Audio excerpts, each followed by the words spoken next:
ਟਰਪੈਨ ਕਿਹੜਾ ਲੱਗਾ ਜੀ tractor farmer 533 made in Romania.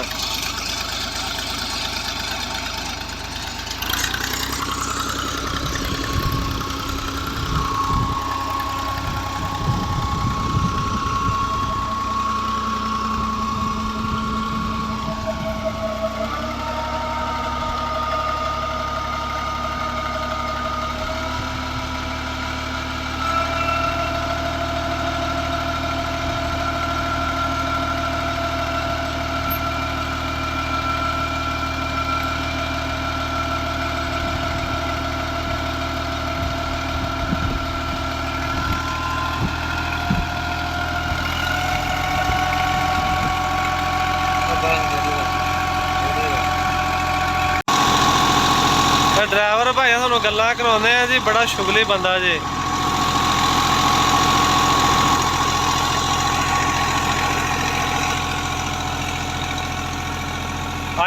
चाचा की हाल है? पुत्र आप हाल सुनाओ।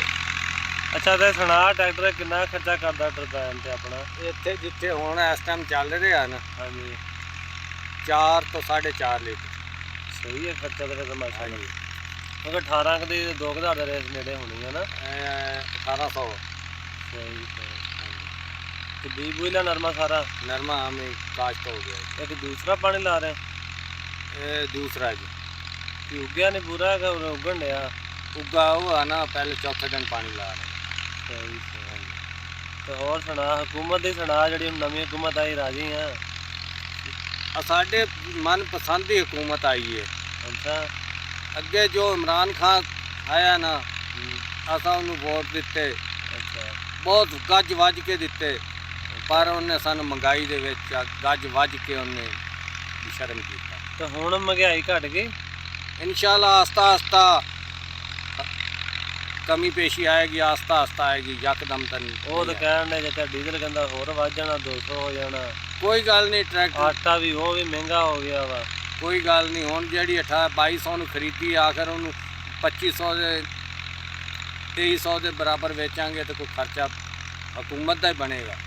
वो जिहड़ा गरीब आवाम तो भी लोड पै जाना उस गल दा। वो तो फिर हुण इमरान खान ने जो किया है उनका आस्ता आस्ता करता है।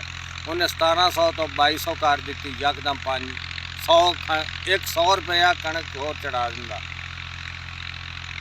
चाचा कह रहा जी कि उन्हें इमरान खान ने महंगाई करके तो उत्थे छड्ड गया, तो हुण शबाज शरीफ हुणे गए आके फस विच,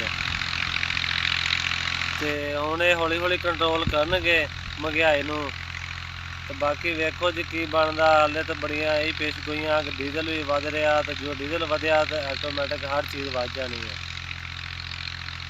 तो बाकी अल्लाह ही हाफिज़ है जी इस मुल्क का, इस कौम का। इन्हूं रब ही अपने थमणियां ते खड़ा करे। तो बाकी जिहड़ा भी आउंदा वा अपना ही पेट पालदा वा, तो होर उहनूं किसी नाल कोई नहीं। तो जिहड़े दो साडे चैनल ते नवे आ, साडे चैनल नूं सबसक्राइब करो, तो वीडियो नूं लाइक करो। चाचा कोई सुना, कोई शेर शूरी सुना दे अज। शेर पुत काहदा सुणावां? भुख नाल ढिड कोई कट पैण डे ने, महंगाई दे नाल रोटी पूरी नहीं हो रही। सवेर दा पानी पी पी के वक्खियां चढ़ गईयां। तुसां हस के दिहाड़ी गुजार दिती, आसा रो के दिहाड़ी निभा लई। शेर ही